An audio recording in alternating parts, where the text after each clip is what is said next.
बिस्मिल्लाहिर्रहमानिर्रहीम, अस्सलाम वालेकुम। आज 12 अक्टूबर है, दिन है हफ्ते का।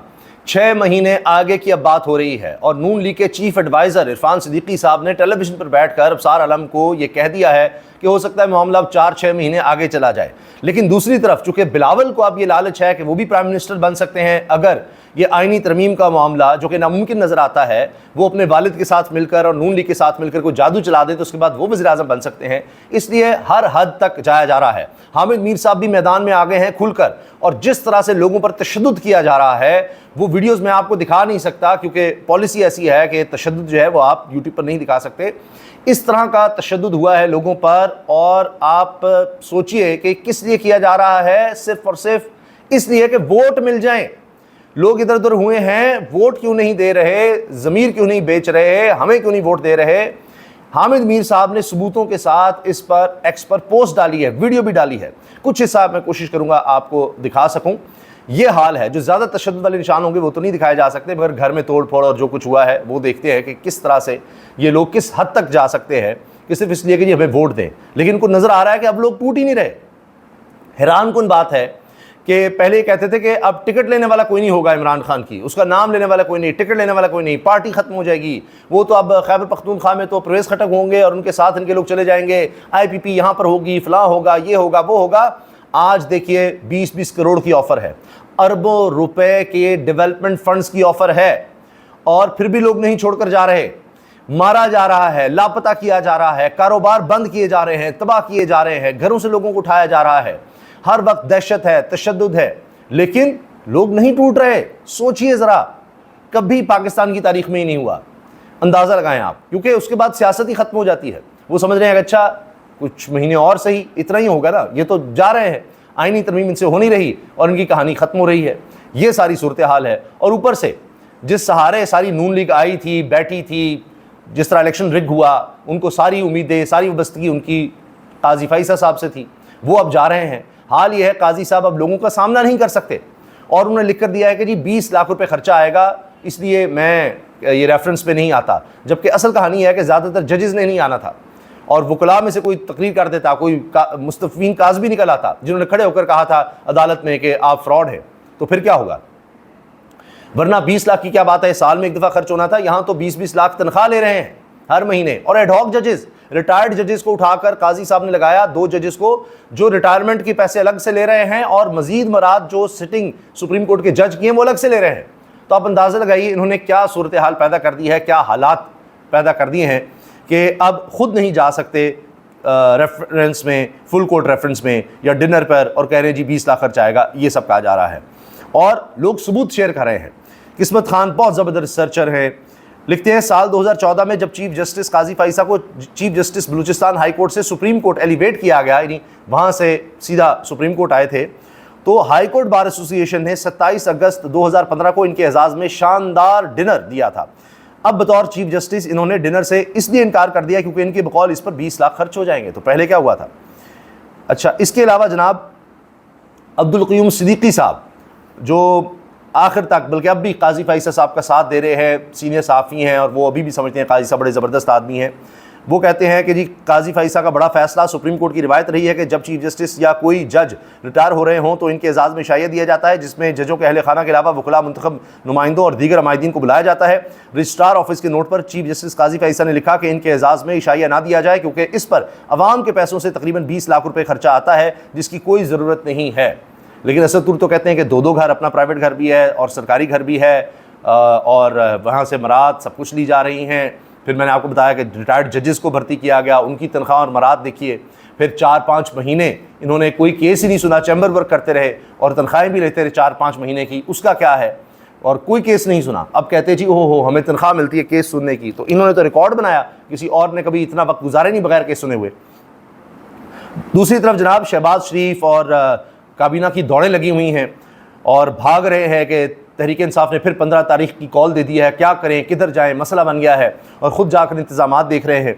वज़ीर-ए-आज़म शहबाज शरीफ का वज़ीर दाखिला मोहसिन नकवी दीगर के हमरा रात गए वफाकी दारुल हुकूमत का दौरा, SCO के इंतजामात का जायज़ा, वज़ीर-ए-आज़म का सरबराहान ममलूकत आलमी रहनुमाओं की सिक्योरिटी के सख्त इंतजामात की हिदायत। और आप ये देखें कि अब ये एक इम्तिहान है, 15 को अगर तहरीक इंसाफ आती है और दोबारा डी चौक की तरफ कोशिश करते हैं तो ये तहरीक इंसाफ के लिए भी और हुकूमत के लिए भी एक बहुत बड़ा इम्तिहान होगा।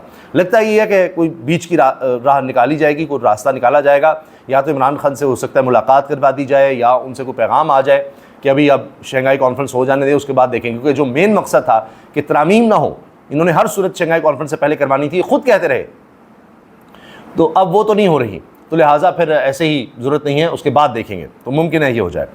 इरफान सिद्दीकी साहब जो चीफ़ एडवाइज़र इस वक्त हैं नवाज़ शरीफ साहब के, नून लीग के समझ लीजिए सेनेटर हैं, वो खुद कह रहे हैं कि मौलाना के बगैर हम ये तरामीम नहीं ला सकते, लिहाजा 6 महीने मामला आगे जा सकता है।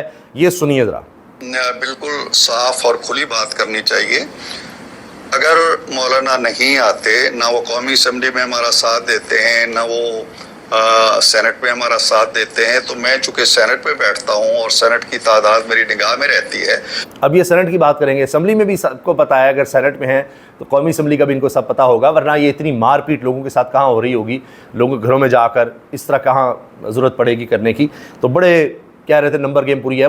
बिलावल इतने ज़्यादा कॉन्फिडेंट है, वो कहने कि हमें अब ज़रूरत ही नहीं है, हम तो सौदे लगाएंगे, लेकिन वो मंडी से भी कोई नहीं आ रहा, मंडी में भी कोई नहीं बिकने को तैयार। तो ये अब कह रहे हैं कि मौलाना के बगैर कहानी ख़त्म। ये सुनिएगा। सेनेट में हमें उनके बगैर मुश्किलात पेश आएंगी। मुझे नहीं मालूम कि कौमी असम्बली में सूरत हाल क्या होगी, लेकिन मौलाना के बगैर जो जो जो सेलिंग है ना इस तरमीम की, वो इचकोले खाती रहेगी मेरा। अच्छा, वो इचकोले खाती रहेगी। और आखिर में सुनिए कितना अरसा लगेगा अब कि हुकूमत के पास या हुकूमती इत्तेहाद जो है उसके पास कोई दूसरी दिफाई लाइन हो, या हो सकता है इसके वो मुलतवी कर देंगे, चलें 4-6 महीने हम नहीं छेड़ते इस चीज़ को, तो उनकी एक 4-6 महीने हम नहीं छेड़ते, हो सकता है उनकी एक दिफाई लाइन ये हो कि हम 4-6 महीने अब गए, अब सुबकी और शर्मिंदगी ख़त्म करने का तरीका ये है। हामिद मीर साहब ने वीडियो शेयर की है, वो मैं आपको दिखा देता हूँ, और उसके बाद ये देखिए, ये देखिए आप, ठीक है, बस इतना ही। ये लोगों के जिस्मों पर ज़ख़म के निशानात हैं और ये मारा गया है इतना ज़्यादा लोगों को। इस पर हामिद मीर साहब कहते हैं ये इस्लामाबाद के सेक्टर F7 में साबिक़ MNA चौधरी एजाज़ के घर का मंजर है, जहाँ कल रात को 3 वीगो डाले आए और 15 नकाब पोशों ने घर में घुसकर मुलाजमीन के साथ मारपीट शुरू कर दी। इन नकाब पोशों को 26वीं आईनी तरमीम के लिए चौधरी एजाज़ के MNA भाई हाजी इम्तियाज़ की तलाश है। सोचिए ज़रा, एक वोट के लिए इस तरह तशद्दुद किया जा रहा है, और ये चीज़ें हामिद मीर साहब ने दिखाई हैं। इस पर अब उमरदास गोंदल कहते हैं ये मंडी बहाउद्दीन के MNA हाजी इम्तियाज़ को वफादारी ना बदलने की सज़ा है। इससे पहले इन्हें उठाया गया, फिर एंटी करप्शन की गिरफ्तारी डाली गई, फिर एंटी करप्शन वालों की हिरासत से फ़रार की कहानी घड़ी गई, फिर मुल्तान एयरपोर्ट से बिरून मुल्क फ़रार की झूठ घड़कर इनकी गिरफ्तारी डाली गई। ये सब कुछ होता रहा है, और अब आप देखिए कि हामिद मीर साहब को मैदान में आना पड़ा। शेख वकास अकरम सेक्रेटरी इत्तलात तहरीक इंसाफ कहते हैं अपोजिशन लीडर के घर छापे, अली मीन को आप ढूंढ ही नहीं सके सैकड़ों रेंजर्स बावजूद। पख्तून जरगे की रिवायत का पास रखते हुए अली मीन ने उन लोगों को भी खुशामदीद कहा जो 2 दिन पहले तक ही इस पर शेलिंग करते रहे और रबर बुलेट्स बरसाते रहे। इसका हौसला देखें, यह हामिद मीर साहब के प्रोग्राम में उन्होंने कहा है। आखिर में जनाब, अब हमें अपने गिरबान में भी झांकना चाहिए, बतौर साफ़ी हमें अपने आप को भी देखना चाहिए कि हम क्या करते हैं। अब हुआ यह कि इस्लामाबाद में ये चीज़ रिपोर्ट हुई कि साफ़ियों पर तशद्दुद हुआ, पैलेट गन्स चलाई गई, देखा नहीं गया, शेलिंग हुई, गिरफ़्तार किया गया, मारा गया, तशद्दुद किया गया, बीच में साफ़ी छुड़ाते रहे कि जी ये जियो का रिपोर्टर है, फ़लाँ है। ये सब होता रहा, ये अभी हाल ही में माजी में भी होता रहा है। और इस्लामाबाद में तो लोगों को जिस तरह उठाया जा रहा है, लापता किया जा रहा है, क्राइम रिपोर्टर से ज़्यादा किसको पता होगा। लेकिन वहाँ उनकी एसोसिएशन का हलफ कौन ले रहा है? IG इस्लामाबाद। ये हाल है। अभी एक हफ्ता भी नहीं गुजरा कि डी चौक एहतजाज के दौरान इस्लामाबाद पुलिस ने खवातीन साफ़ियों समेत बेशतर रिपोर्टर्स पर जानबूझकर बदतरीन तशद्दुद किया। लेकिन काबिल रहम है ये मुख्तलिफ चैनल्स के क्राइम रिपोर्टर जो IG इस्लामाबाद के सामने एहतजाज रिकॉर्ड कराने की बजाय उल्टा क्राइम पार्टनर होने का किरदार अदा कर रहे हैं। ये साकिब विर्क ने ये अपने ख्यालात का इजहार किया है, और ये जनाब देखिए, ये वो उनसे हलफ ले रहे हैं, ये IG साहब हैं। तो बस ये अब रह गई है हमारे यहाँ साफ़त। क्या करें, क्या कहें कि जो लोग जुल्म करते हैं और उनके पास जाकर ही जनाब उनसे हलफ ले रहे हैं। तो थोड़ा बहुत अपने गिरबान में भी झांकना चाहिए। तो ये ख़बर भी ज़ाहिर है ज़रूर आपसे शेयर करनी चाहिए थी कि यहाँ देखिए, ताकत और जुल्म जब हो रहा है तो कम ही लोग होते हैं जो उसका मुकाबला कर सकें, उसके मुकाबले पर खड़े हों। इजाज़त दीजिए, अल्लाह हाफ़िज़।